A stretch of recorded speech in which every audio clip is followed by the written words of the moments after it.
आखिर क्यों पड़ा इस प्यारी बच्ची का नाम भतेरी।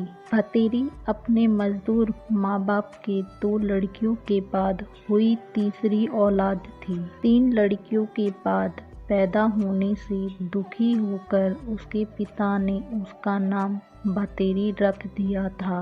भतेरी का अर्थ था बहुत, और भतेरी के माता पिता अब चौथी लाड़की नहीं चाहते थे। खैर, भतेरी का नाम सार्थक हुआ। उसके बाद एक बेटे का जन्म हुआ, लेकिन भतेरी अभी भी अपने माँ बाप के लिए एक बोझ ही थी। जब भतेरी 6 वर्ष की हुई थी तभी उसके पिता की मौत हो गई। पिता की मौत के बाद घर में अब उसकी माँ कमला और दादी शांति ही थे, जो इन चारों भाई बहनों का पालन पोषण कर रहे थे। भतेरी की दादी शांति को आज भी बेटे की मौत से ज़्यादा दुख ये था कि भतेरी का बाप अपने पीछे 3 लड़कियों को छोड़ गया था।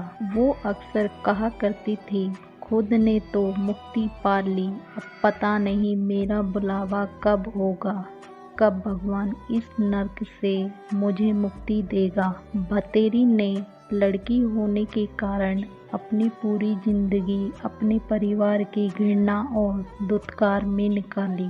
पति की मौत के बाद भतेरी की माँ कमला भी एकदम से शून्य हो गई। उसे भी अब अपनी 3 बेटियों की जिम्मेदारी बोझ दिखाई देती थी। जब भतेरी 15 वर्ष की हुई तो उसे ब्लड कैंसर हो गया।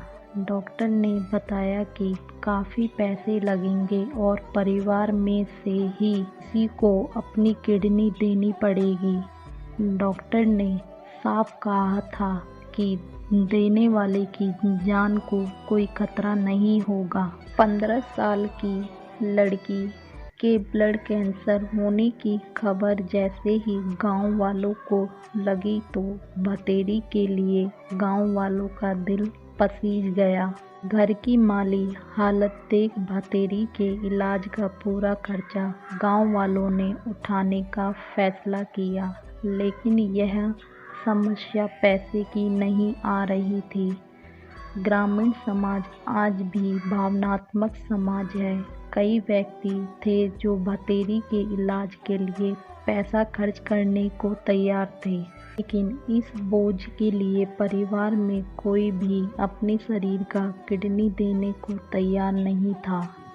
भतेरी की 70 वर्षीय दादी को भी आज अपनी जिंदगी के बचे हुए कुछ वर्ष भतेरी की जिंदगी से ज़्यादा कीमती लगे। वो लड़की थी, इसलिए उसके परिवार के लिए उसकी ज़िंदगी बोझ थी।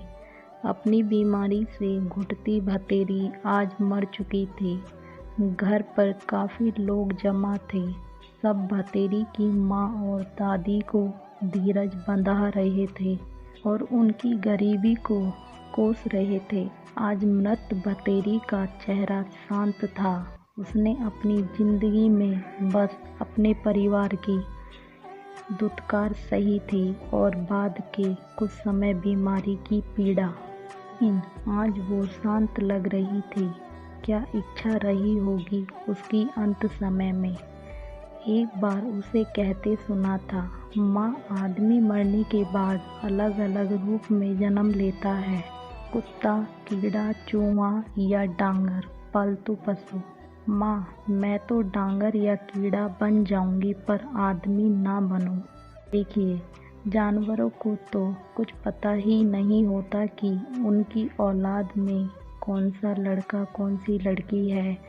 ये फ़र्क तो बस इंसान को पता होता है। शायद उसका बाल सुलभ मन मानव की इस वृत्ति का प्रतिकार नहीं कर सकता था, लेकिन जिंदगी भर जो घृणा उसने अपने प्रति देखी थी उसे वो जरूर महसूस कर सकती थी। शायद भगवान उसकी अंतिम इच्छा को जरूर पूरा करें, ताकि उसे मानव नहीं पशु योनि में जन्म मिले। दोस्तों, ये कहानी आपको कैसी लगी हमें कमेंट करके बताइए। अगर कहानी आपको अच्छी लगी हो तो प्लीज़ लाइक शेयर सब्सक्राइब करिए।